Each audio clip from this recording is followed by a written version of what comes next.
my goodness. Shohei Ohtani is human.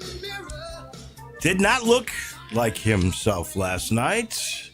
Was hittable. Ask Vlade Guerrero Jr. Vladimir went deep. He was on a couple of times. He just didn't have the zip because he played 18 innings the game before. And, you know, you can't say the same thing for Shane Bieber, who looked really good last night, too, for the Blue Jays. He didn't play a lick the night before. And at least by John Smoltz. And by the way, I really enjoy John Smoltz on these games. John Smoltz basically said from the get-go, this Shohei Ohtani is not going to be the Ohtani that we had seen earlier because he played 18 innings. And by the way, he was on base 9 times the night before. He looked human. You know, people forget this Toronto team is really, really good. They keep coming back. I believe that's 52 times last night. 52 games they have come from behind to win. So we got a series that's tied 2-2. That means Game 5, critical. I think most of the time the Game 5 winner ends up winning a 7-game series.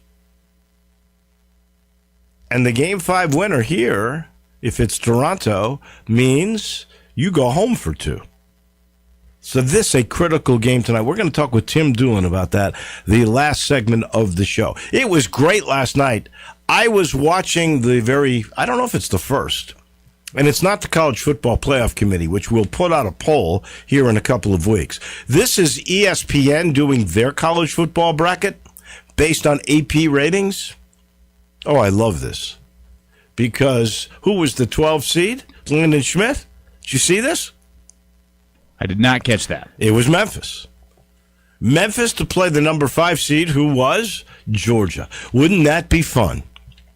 Wouldn't that be fun on, I guess it's the second weekend of December, Memphis going to Athens to play between the hedges in a 12-5 matchup? My gosh, that would be great. That would be absolutely amazing. Anyway, thank you, ESPN, for giving national publicity on their national college football show with the guys that are part of Game Day doing it. I absolutely loved it. I'll tell you what else I loved. I have said in the past, because I grew up in Chicago and as a kid went to Bulls games well before Michael Jordan ever showed up. But Michael Jordan is my hero on a lot of fronts. I mean, I've never seen a more fiercely competitive guy, and I've never seen a guy deliver, and a guy who delivered no matter what, whether he had a sprained ankle, whether he had a 102-degree fever, the guy always played. The guy always played, and he always brought the best that he could, and he loved to compete. So he was asked, he's doing these interviews with Tirico that air between doubleheaders, so ESPN's got a nice setup now. This was the NBC part. I was going to bring in the TNT crew, but that's actually a separate thing. This is on the doubleheaders that NBC is doing, and they bring in this pre-canned deal with Michael Jordan and Mike Tirico. I guess that's going to be the extent of the coverage that Michael does. Maybe there'll be more when the playoffs begin. I don't know. But they do this thing, and he's talking about load management. He was asked by Tirico about it. He goes, load management shouldn't be needed. And he says there's a couple of different fronts on this. He's saying that because he thinks that any fan that pays a good dollar to see these games, and folks, if you sit in the lower bowl, now, I know there were actually some $6 tickets in the terrace, which is the upper deck, for the Grizzlies home opener, and that's great that it's available to the masses at that price because that's affordable for any family. But if you sit in the lower bowl, it's going to cost you $200 a ticket, I think, on average, at least. Okay, it's probably more because it's like $2,000 to sit on the wood. If you're paying that kind of money, don't you owe it to the fans to see the best players every single time? I think so. And here's the other refreshing thing that Michael Jordan said about load management. He said players should relish the chance to compete. You only got so many in your lifetime. He hasn't even picked up a basketball, as he talked about, for a couple of years, and it kills him, but he can't do what he used to do. And give it to Michael, because he did. He came to play and proved that he was the best player out there every night. You don't get that attitude from today's player. You just don't. Like, I hear people, it's an 82-game season. I hear people say if they play 65, which is, by the way, what the league is kind of mandating, because if you want to get your bonuses for making all-star teams and things of that late, you have to play 65 games. But most people go, if they play 65, they're tough. They're really good. Last I saw, that's 82 games in a season. And last I saw, those good, hard guys. And don't give me that the pace of the game now and the way they defend. Okay, I could say in the 70s, maybe that was true about the NBA, where they only played hard on the offensive side. That hasn't been the case in a long time. Michael Jordan's Bulls teams, they played hard defense. And those guys played every game. They did. I don't get it now, and I don't understand how it's sort of built in load management. Seriously, if a guy plays 70 games now, he's a marathoner. Wow. Final thing, NFL did a poll. 60% of fans support expanding the NFL season, and I think it's a given they're going to 18. They're going to end up playing 2 exhibition games just to get ready and to see who should make the team. And probably you won't see very much at all. Maybe 1/4 of the 2 games where you'll see your starters play. And then they'll play 18 games for real. I think that's for sure coming. And the NFL puts out this poll. You know darn well that's what they're thinking about. And it is going to entice the players to do that, to give them more money. The other thing that surprised me about this poll, because I'm not 100% certain of this, it said that the money increase would be worth the health risk, and most felt the league, at least half of the people in this poll, that the league has done enough to protect the players. That might be up for debate. I think they've tried to do as much as they can with equipment, like new helmets and things of that nature. I think they have tried that, but it's a tough sport. And the more we learn about brain injuries, CTE, every other bit of dementia that might be formed by knocking heads on a regular basis and multiple concussions, I'm not sure, but there is just so much violence and injury inherent with the game. I don't know that you can legislate or equip enough protective stuff to say, we've done enough. They'll keep trying, but I can tell you right now, when you see a poll that says 60% support expanding the NFL season, they're going to 18 games. There's just no doubt in my mind about it. So I've got to warn you, this is sort of a sad moment for all of us here, but this is your last chance. After this week, no more caramel apples. I know. Start of the changing of the seasons. We see strawberries go away at the beginning of football, and we get caramel apples. Now we're seeing the end of the caramel apples. Basketball season is coming. What can you say? It's your last chance. Oh, by the way, get your Halloween treats and your watch party munchies. Chocolate pumpkins, chocolate ghosts and goblins, Cashew Crunch, Heavenly Crunch, and Turtlettes are perfect for giveaways. God, those Turtlettes are so good.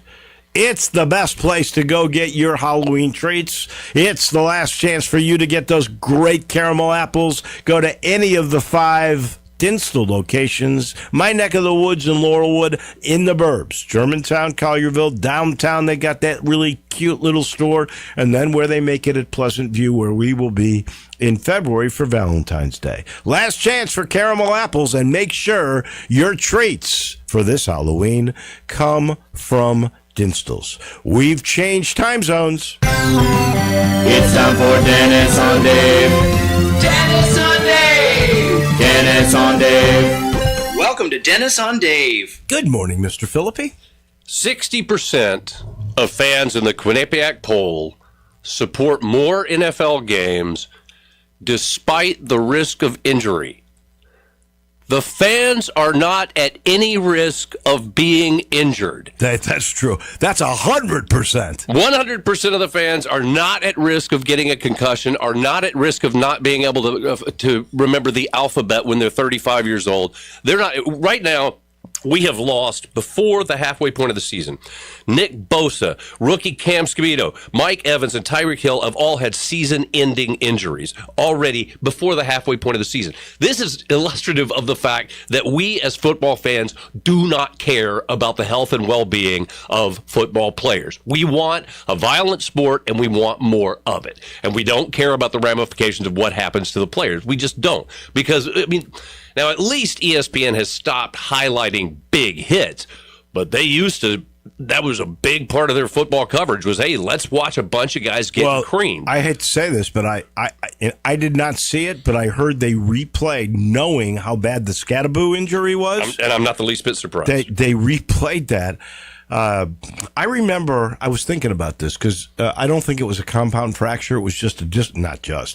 No, it's a fracture of the ankle. It was fractured and dislocated. But compound where it comes out of your skin. Known as the Theismann injury. Exactly. Yeah. Remember Joe Theismann, and they showed it over. And oh my gosh! Yes. It wasn't nearly the worst one. The worst one was Tim Crumry at the very beginning of the Super Bowl, playing for the Cincinnati and San Francisco. Well, I was at that game in Joe Robbie Stadium. Incredible game. So I didn't see the replay, but I know how. They showed it over and over and over. He broke his leg 2 places in the lower leg. His leg was helicoptering in the air, and they showed it over and over and over because it's a gladiatorial sport, and that's part of why we love it. Oh, that's a great term.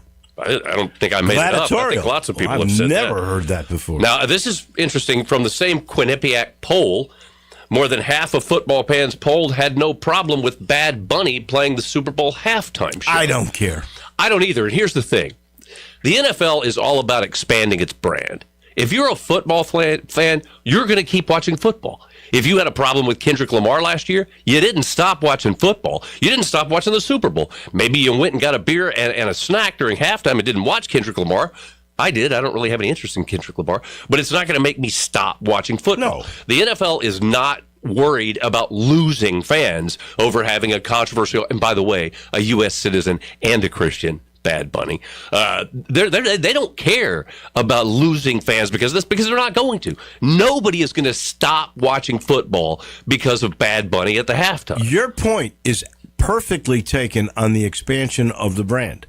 Like, to me, they're never going to have a team in Europe. And yet we get all these games in Europe. It's just about selling jerseys and selling the game. The NFL very, very much wants to have a London team.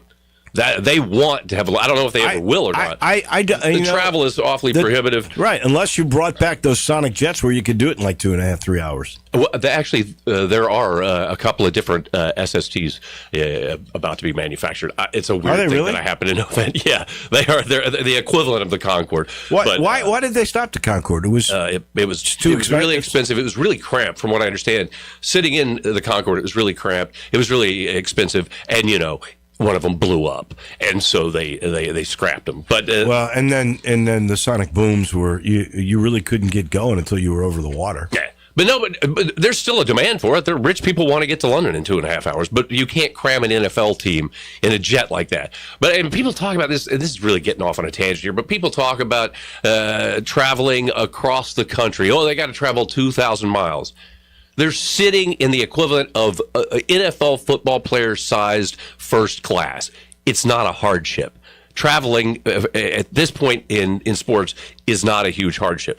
Speaking of at this point in sports, to your point about Michael Jordan was playing against the 80s Pistons. I mean, they were beating people up. They were the dirtiest team in NBA history. He was out there playing, like you said, to your point. He was if he was physically capable on any level of playing, he was out there and he was playing. Load management is crap, and we do have sort of pampered babies in the NBA now. Thank God, last night was just a normal World Series game. I'm still hungover from Game 3 because I didn't pace. Did you watch the whole game? I watched the entire game. Wow. And I did not pace myself for watching the equivalent of 2 baseball games. So by the time 1:30 rolled around, I was pretty worn out, but I couldn't get to sleep. I was up for a couple of hours after that game because I was so wired. It was such an incredible go to bed at 3 o'clock in the morning then. Probably closer to 4. Wow. It's a good But thing. what a game. It's a good thing you've been training as much. By the way, That's if you right. haven't, we've I'm got a putting the reps. svelte Dennis Philippi now. I've been putting in the reps. But I had in my notes, Ohtani looked almost human on the mound. He threw one bad pitch, and Vlad hit it out. But every time during the game... No. He got hit. He ended up giving up 4 runs because 2 runs that the reliever allowed in were runners on base that he let. But those were not particularly bad pitches. I mean, watching it, those weren't particularly bad pitches. But you know what? They didn't have the zip. And this is what I love about John Smoltz. And he kept making this point.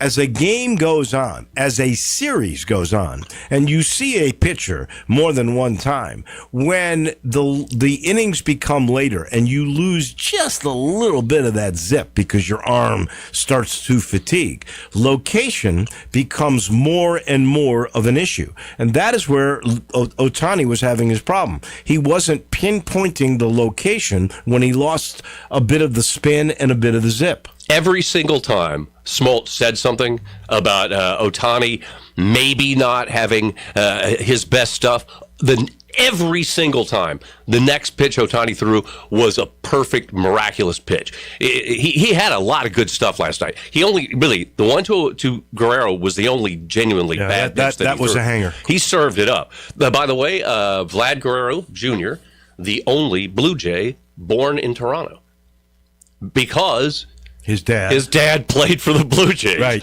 So that's how that happened. Is that guy not great though? Come on. I love him. Oh, Vlad? He can do everything. He really can. But back to Ohtani. Dave Roberts, the manager of the Dodgers, went to Ohtani around the 6th and said, "How many innings do you have left in you?" And Ohtani said 3. As far as Ohtani was concerned, exactly. He could have pitched the entire game. This guy is so amazing. I'm sure you saw this.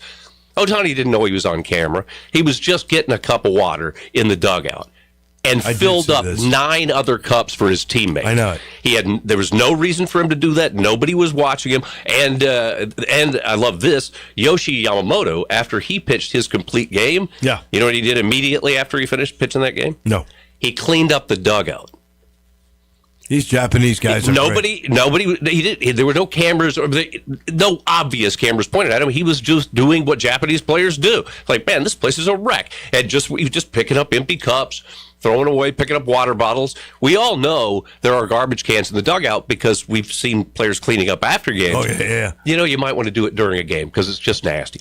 Yamamoto, by the way, $335 million, the first pitcher to throw 2 complete games in the World Series since Kurt Schilling. And I sent you this. I don't know if you mentioned it on the air.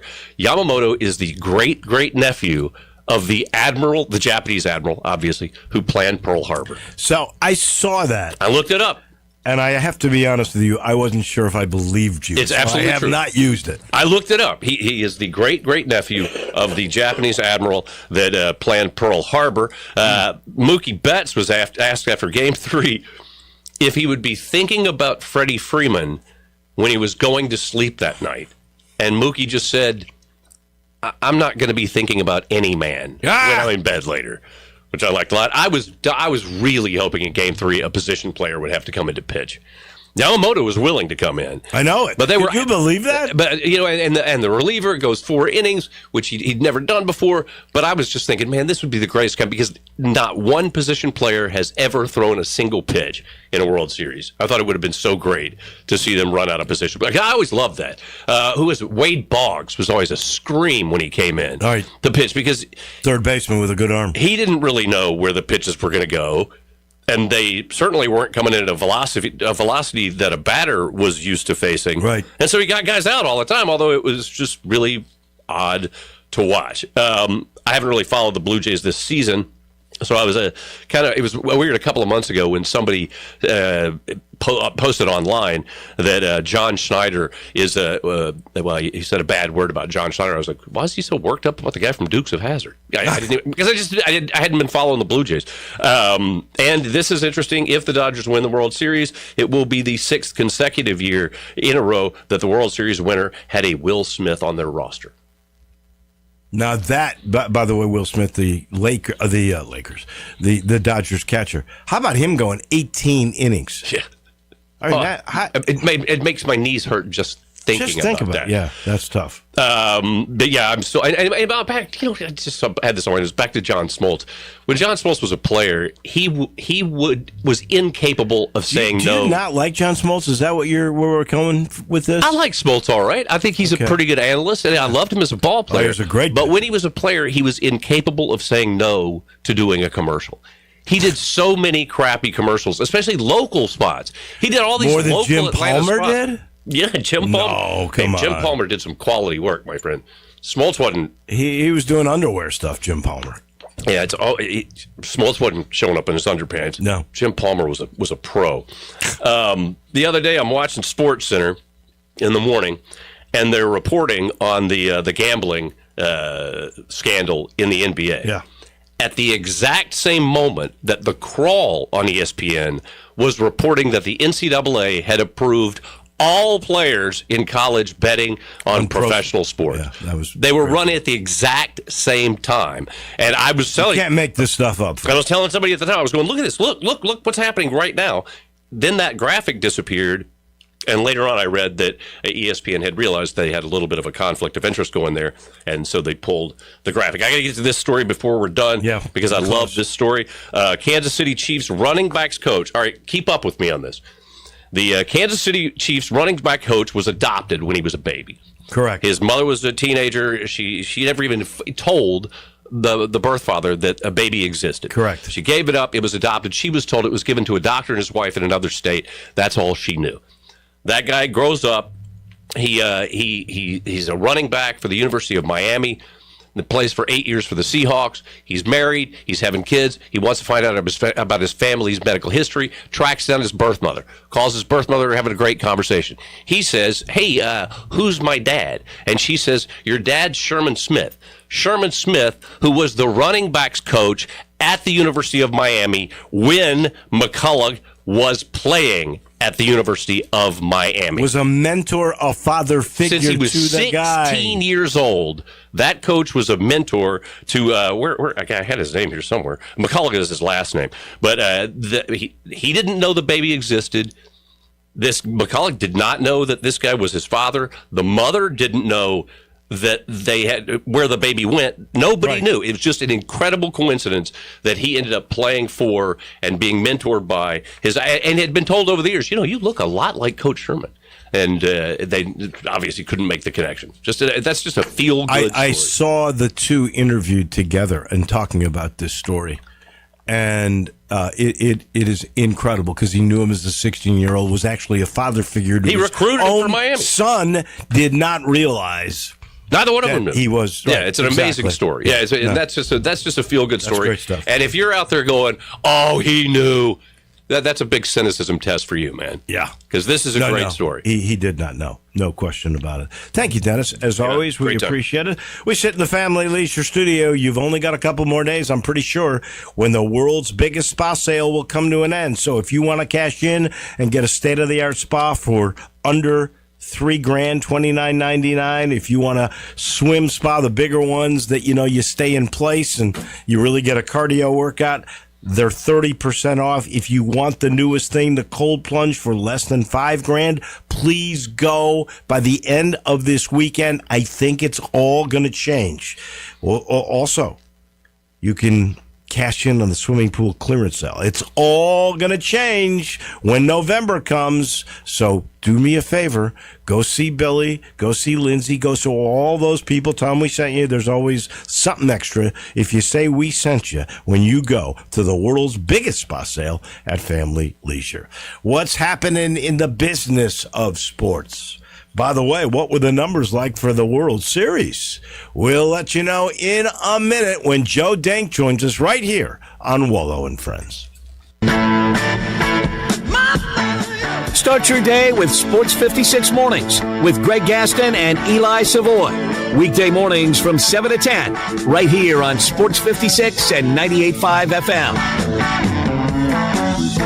Looking for sports in all the wrong places? Try the Owner's Box Sports Bar and Grill in Lakeland's Town Square. Fun, exciting, friendly, and comfortable with wall-to-wall TVs. 24 taps for all your beers, including $3 domestic and $5 craft pints on Mondays. Monday through Friday, 3 to 6 happy hour. Music bingo Tuesdays. Daily specials and online ordering. The Owner's Box Sports Bar and Grill in Lakeland's Town Square. Highway 70. Check Facebook for daily specials and weekend music at the Owner's Box. When life crashes into you, literally, NST Law doesn't just show up with a briefcase. They show up with heart. They sit with families after devastating wrecks, look them in the eye, and say, "We've got you." No scripts, no legal jargon, just real people fighting for real justice. If someone turned your life upside down, NST helps you stand back up. They've been doing this for over 35 years and have won billions for their clients. NST is the way to go. Call 683-7000 or go to nstlaw.com.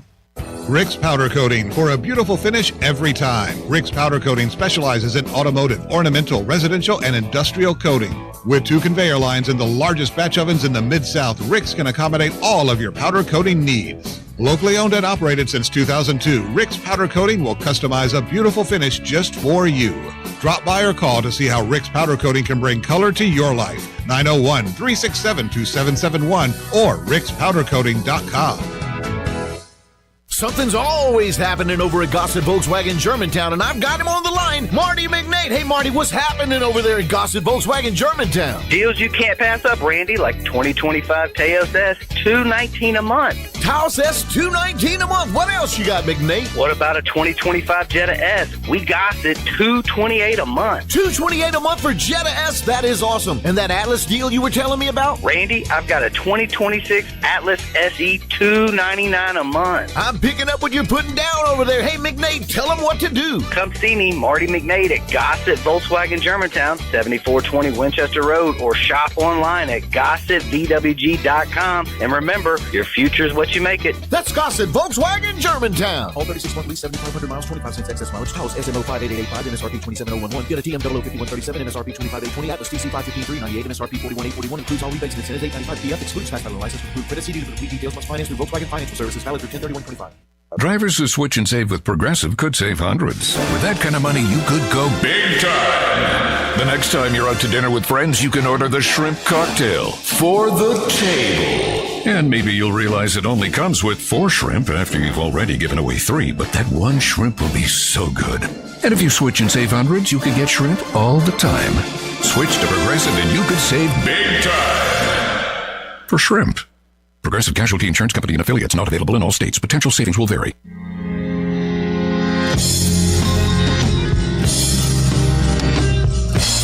Now back to Wolo and Friends on Sports 56.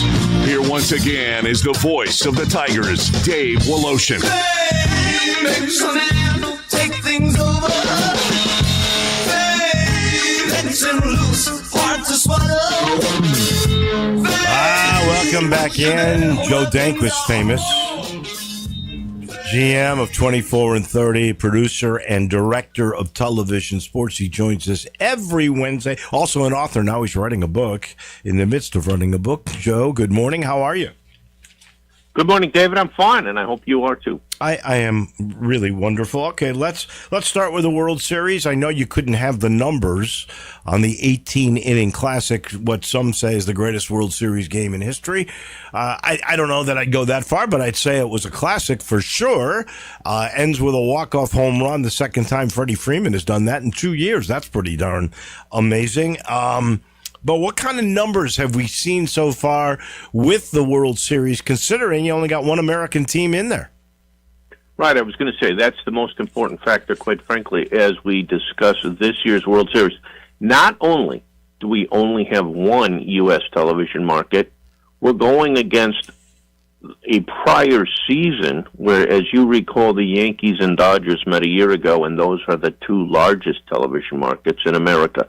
So everything has to be taken with those qualifiers. Nevertheless, the first two games of the World Series on U.S. television averaged 12.5 million viewers. Now, that's minus 14% versus last year when it was the Yankees and the Dodgers. They were doing 14.5 million.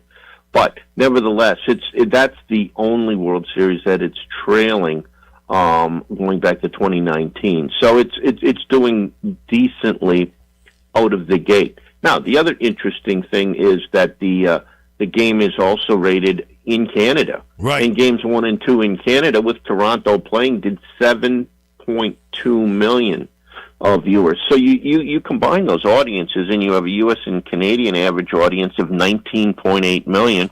That is plus 27% from a year ago.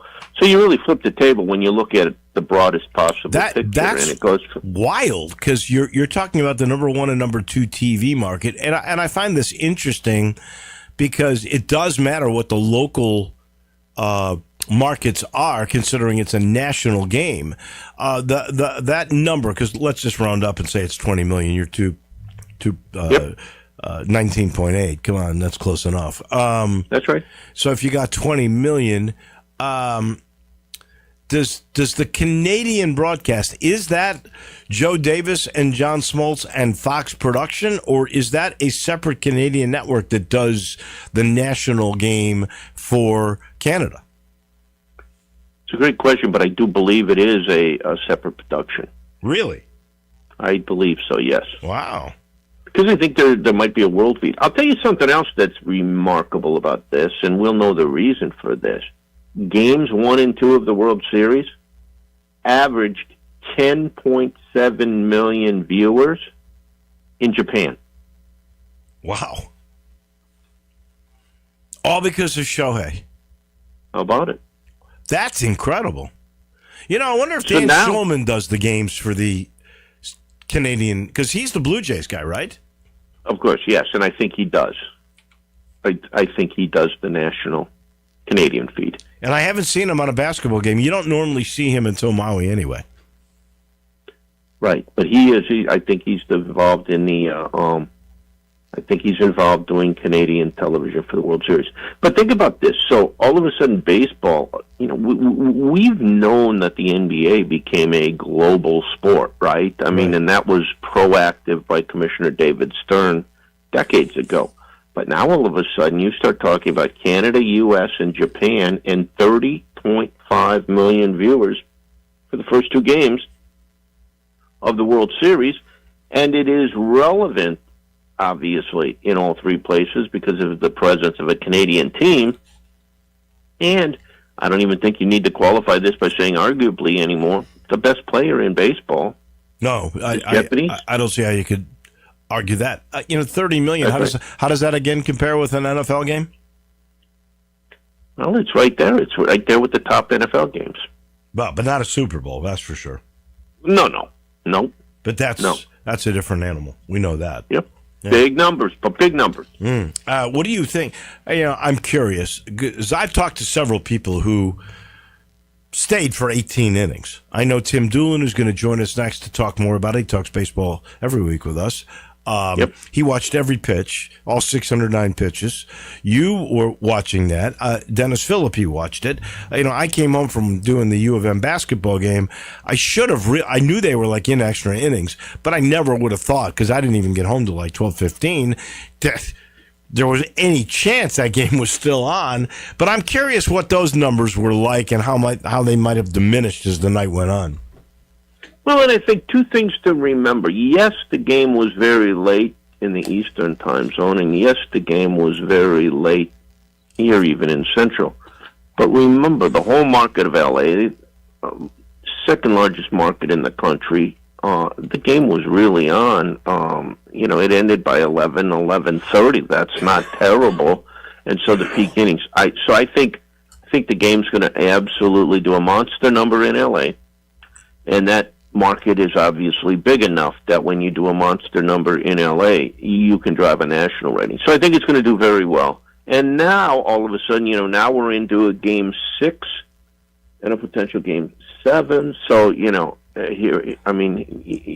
we go. I mean, that's when the numbers for series really grow, is when you get into the 6th and 7th game environments. So it's working out pretty well for Major League Baseball. I love it. It's been a good year for baseball all the way around. Okay, you've got numbers from networks on the Tiger football team being on national TV. They had like 30,000, which and they could have lied. They could have said more for the USF game.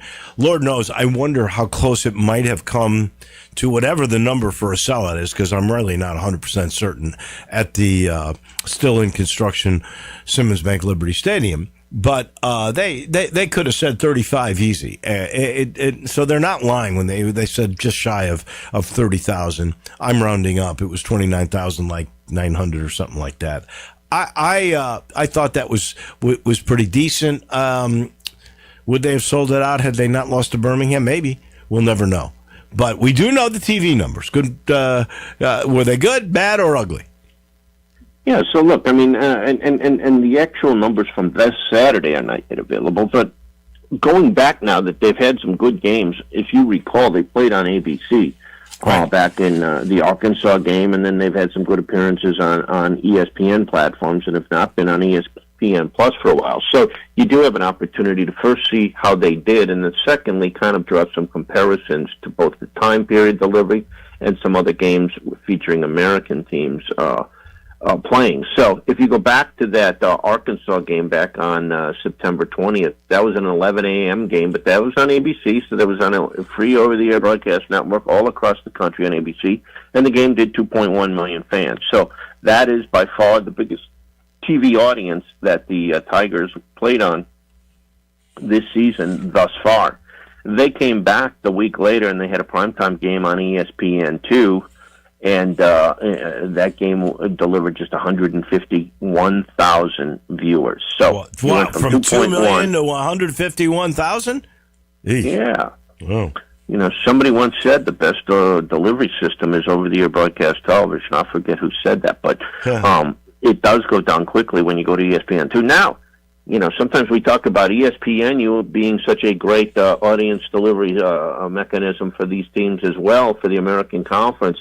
They played at 8 o'clock in the evening on ESPNU on October 4 against Tulsa, and that audience, David, was 41,000 people. Wow!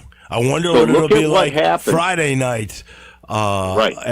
at Rice. I don't think that'll be a big number either. Do you?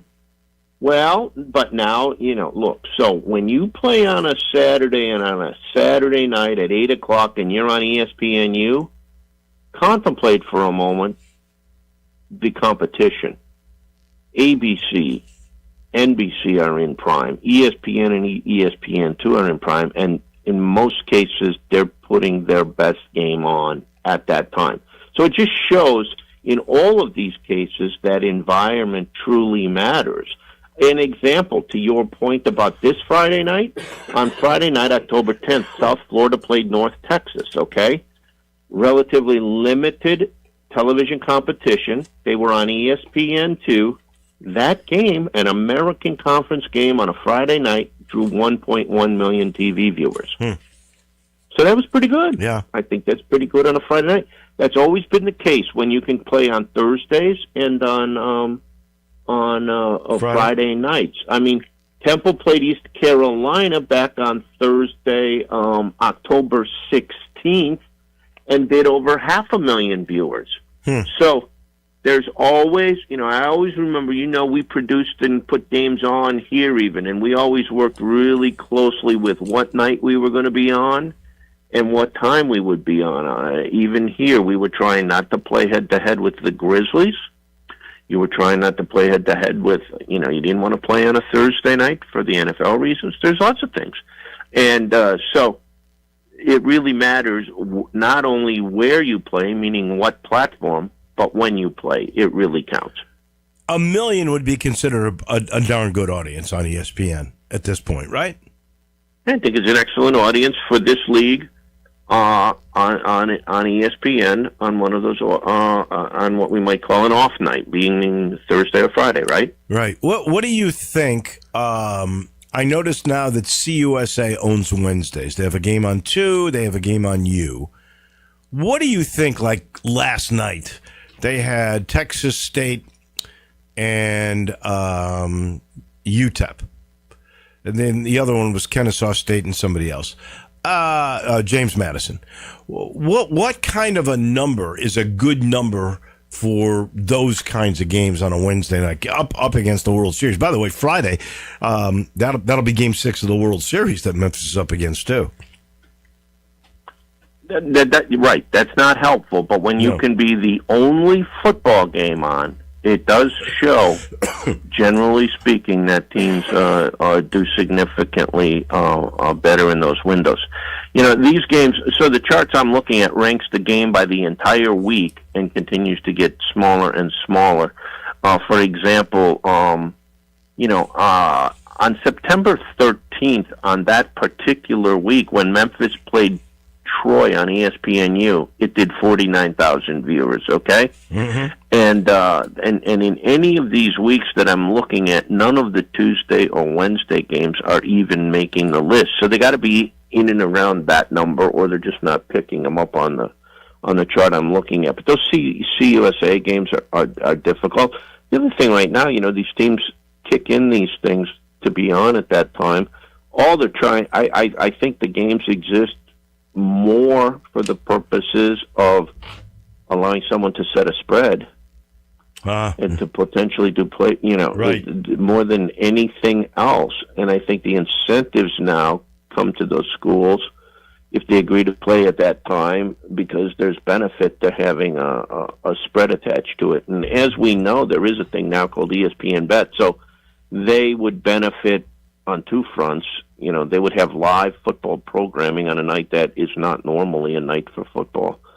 And then you do have the opportunity of creating an opportunity for those who are overly involved. If you're placing serious action on a Tuesday night CUSA game, then there is a 1-800 number in your future, I'm afraid. Oh, yeah. Yeah, well, unless this thing gets blown up by scandals, who knows?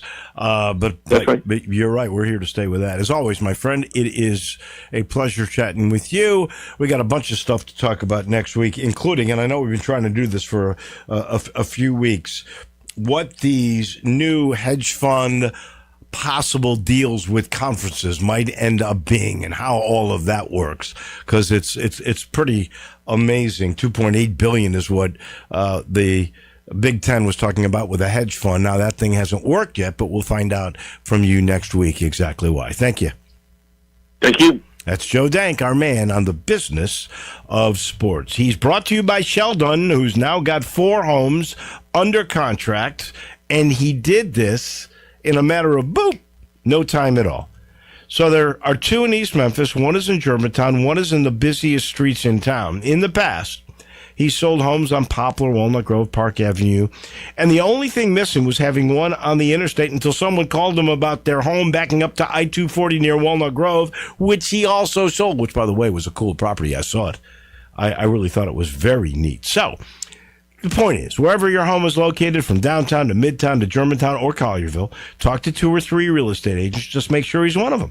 His highly successful strategic marketing program can make the difference in what you make and when you make it. Reach him 2 different ways, 483-0546 or MemphisRelocate.com. His website says it all, relocate.com, MemphisRelocate.com.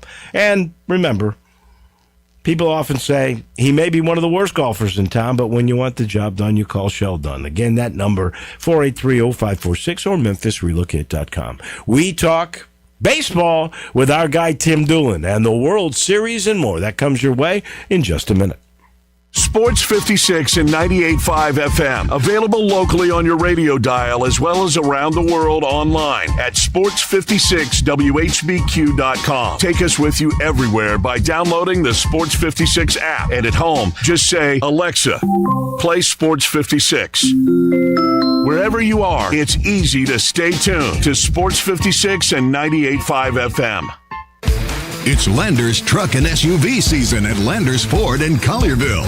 New F-150s with incredible lease offers, plus Explorer and Expedition with X-Plan demo priced offers. The price you see is the price you pay. No hidden addendums. That's the Landers difference and what's made us the #1 Ford dealer in Greater Memphis. Inventory is moving fast. Get into a new F-150 or check out Explorer and Expedition X-Plan demo priced offers at Landers Ford in Collierville. Need to get out of your current vehicle? We're paying top dollar for trades. Keep the cash or use it to upgrade and save even more on your upgrade. Find out how much your trade is worth and get started buying online now with our Landers Easy Pass at LandersFordMemphis.com or give us a call to schedule your test drive today. Landers Ford in Collierville. Remember, if it doesn't say Landers, you paid too much. As reported on Ford's 2024 total new vehicle retail sales report in Memphis market. Price, tax, title license, and $6.95 processing fee. See dealer for complete details. Offer ends 11/3/25. The next time you are having a business meeting and you get to choose the restaurant, here's an idea. Choose Sunrise.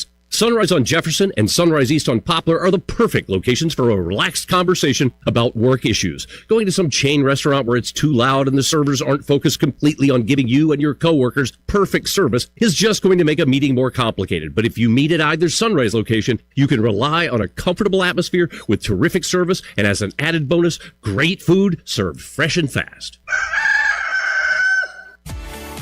At Jason's Deli, when you're dining in or picking up curbside, you can expect wholesome food and no surprises, just delicious sandwiches, crisp salads, and quick quality meals made with the freshest ingredients and no artificial trans fats, MSG, high fructose corn syrup, or artificial colors and dyes. Around here, a lot of thought goes into what we put into our food and what we take out of it, because you're not just taking a bite, you're getting a taste of who we are. New items are constantly being created to expand our menu for all tastes and special diets with vegan and gluten-free options available. Convenience and on-time delivery you can count on. It's just a click away at jasonsdeli.com, so whether you need to feed 5 people or 5,000, the team at Jason's Deli, they have the credentials and the commitment to keep you satisfied. Freshness is nearby at Jason's Deli with locations at Ridgeway in the Park Place Center, Poplar and Highland, Germantown Road in Cordova, and on Goodman Road in Olive Branch. Jason's Deli. It's wholesome food and no surprises. If you need glass replaced, there's only one name you need to know. Binswanger Glass, the largest full-service glass company in the U.S. They've been an industry leader for over 145 years. For all your residential, commercial, or auto glass needs, Binswanger Glass is the name you need to know. 24-hour emergency service for all commercial customers, plus a nationwide warranty on all professionally installed glass. Visit Binswanger Glass in Midtown at 340 South Hollywood across from the Liberty Bowl. Visit binswingerglass.com. Binswanger Glass. Hey, Mid-South, if you're looking for a new ride, look no further than Gossett Kia on the Pike. And remember, every Gossett Kia comes equipped with Kia's 10-year, 100,000-mile powertrain limited warranty. 2025 Kia K4 LXS, we Gossett $154 a month, $39.95 due at signing. How about 2025 Kia Sorento LX, we Gossett $195 a month, $49.95 due at signing. And Gossett Kia on the Pike's got 2025 Kia Soul S, $245 a month, $39.95 due at signing, all 24-month lease. You just ask for Bobby J. He'll put you in a new Kia today. Hurry to Gossett Kia 1900 Covington Pike or online anytime at KiaCovingtonPike.com. If you want it, we got it at Gossett Motor Cars. Sorento SG 405-858, MSRP 34,275, sold S72,72,681, MSRP 24,980, K4 SE 195,392, MSRP 24,375, includes all rebates and incentives, 895 PF plus finance through KFA, excludes tax title and license with approved credit, deal stock only, see dealer for complete details, offer valid through 11/03/25. Now back to Wolo and Friends on Sports 56. Here once again is the voice of the Tigers, Dave Woloshin.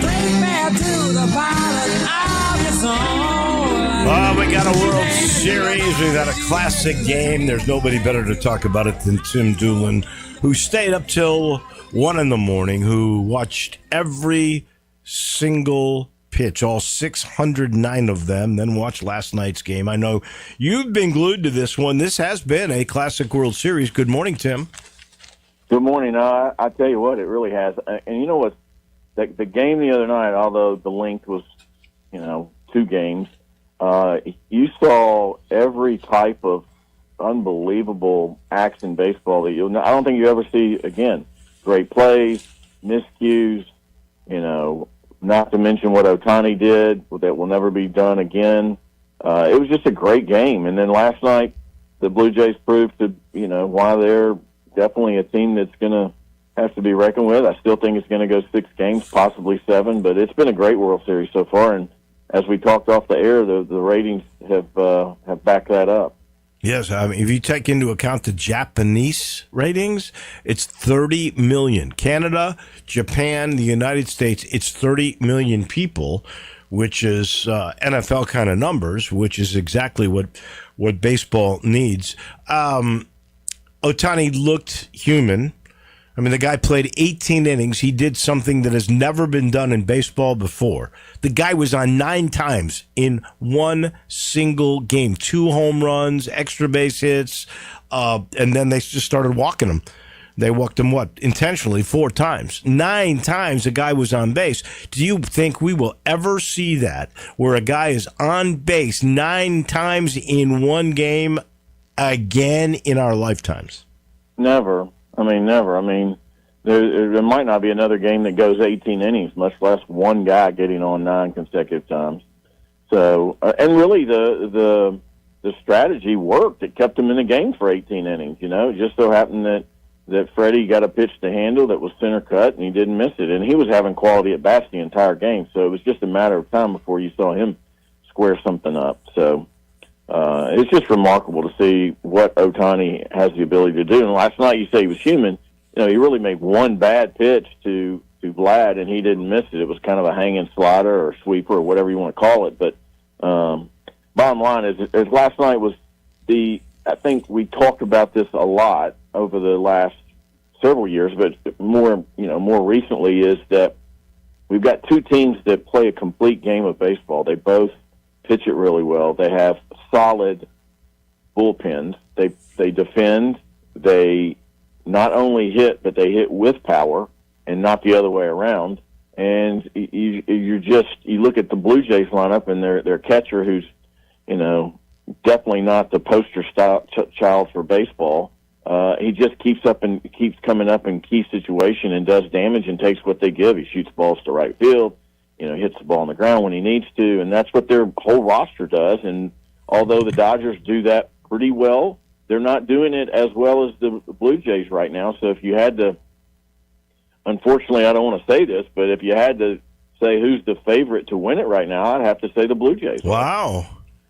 Snell's going to have to come out tonight and pitch lights out, because these guys have quality at bats. They run counts deep. They put balls in play, and doesn't matter how good the pitching is. That's what they do. Well, Trey Yesovich is on the mound. He's 2-1. Snell pitched Game 1 of the World Series, was not exactly on, but he's 3-1 in postseason. You tend, we talked before, you basically spelled it out to me. The winner of this game tonight, you think, wins the World Series, right? That's how important this game is? I agree. I think tonight's Game 7. And, people say, well, of course it is. Well, I just think it is, because if the Dodgers lose this game, I don't see the Dodgers beating them twice in Toronto. And if the Dodgers win tonight, I think the Dodgers can win one of 2 games. It's a great World Series, and I'm glued to it. And I think Springer comes back tonight. At least that's what John Schneider sort of hinted at last night. What does he mean to the Blue Jays? Well, I think his presence means more than anything, because you've got to strategize when you see him at the top of the lineup. Is he going to be good? I tend to think no, because his whole game offensively is he swings really, really hard. and there's no, you talk about your A swings and your B swings. Sometimes you're really good with B swings, not trying to do too much, but he doesn't have a B swing. Everything is A swing for him. So it'll be interesting to see. He's probably going to take a B round of batting practice where he's not trying to do anything, just trying to get going. But I don't think he's going to be on his A game, and we'll see. But I think his presence definitely is worth him being in the lineup for the Blue Jays. How much more attention would Vladimir Guerrero Jr. get if he played in New York or L.A. instead of Toronto? Oh, there's no question. And this guy's one of the top players in the league. And again, he's big. He's a big man, but he defends really well at first. He can run the bases. He's got a great IQ for the game. He is a really, really great hitter that can hit with power. Not many of those guys in the big leagues. Ohtani, yeah. You know, there's just a handful of guys that you say, this guy is just a pure hitter, and if you make a mistake, he's going to, make it hurt like he did last night. Well, and as big as he is, he's a really good athlete. I mean, I know there was Great a ball athlete. that went off of his glove last night. It was just about an impossible get. It was not an error, but he's a good fielder too. Yeah, he really is. Well, he made a play the other night. I don't know if you saw it, but there was a ball hitting deep in the shortstop. There was a runner on first for the Dodgers that was running to second and tried to go first to third, and the throw was not anywhere close to first. So Vladdy comes off the bag because he knew he didn't have a play at first, picks it, backhand picks it, and then hoses the runner out at third. It was a remarkable play. And if you're not an athlete, you don't make that play. Wow. Freddie Freeman, what's this guy made of? He's now twice had walk-off home runs in the World Series. He was unreal for years in Atlanta and got lured away. I think his PR image took a little hit with that, but my gosh, he's just oblivious to pressure. Well, I'd probably argue the fact that I don't think his PR took a blip. I think the biggest storyline of that was that supposedly his agent wasn't transparent with him on the offer that the Braves had made, and that's why he ended up going to L.A., which I'm sure the Dodgers are super happy. Here's a guy that's just a class act. Mookie speaks the world of him, and he's a first ballot Hall of Famer. So what's not to like about a guy like that? And he's very humble. He doesn't big league anybody. He respects the game and plays the game the right way. Great family man. Right. So what happens tonight? What do you think? Oh man, my heart's telling me I want the Dodgers to win 4-2, and I think if Snell is on, if Snell can keep them under one run through 5 innings, I think the Dodgers win. I've been impressed, really. Both of the bullpens have been okay in these series where they were both supposed to be terrible. It was all starting. Yeah. Trainer, I think Trainer's on the back end of his career. He makes some quality pitches, but when he misses, and they don't miss the barrel when they're swinging at the mistakes that he makes. Other than that, you're spot on. Both teams have had great relief pitching, and going back to the 18-inning game, if Freddie Freeman doesn't do that in the bottom of the 18th, you're looking at a Kike Hernandez and a position player probably for the Blue Jays to come in, which would have been a crazy way to finish that game. And I guess there's never been a position player pitching in a World Series. That would have been kind of funny, but that would have. It did not happen. Tim, we'll wrap it up next Wednesday. Thank you. Wednesday. We appreciate you. Look forward to it. All right, Wolo. Thank you. Thanks. All right. Bye-bye. That's our man. That is Tim Doolin on baseball. He's brought to you by Southern Security. Whether you're a small business owner, maybe you're buying your first house, it's Southern Security that is the financial partner you should trust. People have been doing that for over 75 years now. It is number one credit union in Memphis the last 6 years. They're working on 7. They have the best rates, the best service, the newest technology. Wait till you see the new branch they're opening up in Collierville. It's supposed to open, I think, any week now. This is why they are the best, and you can join so easily by going to southernsecurity.org or talking to a human being. They got a service member waiting for you at 901-452-7900. They're proud supporters of U of M Athletics and 901 Women.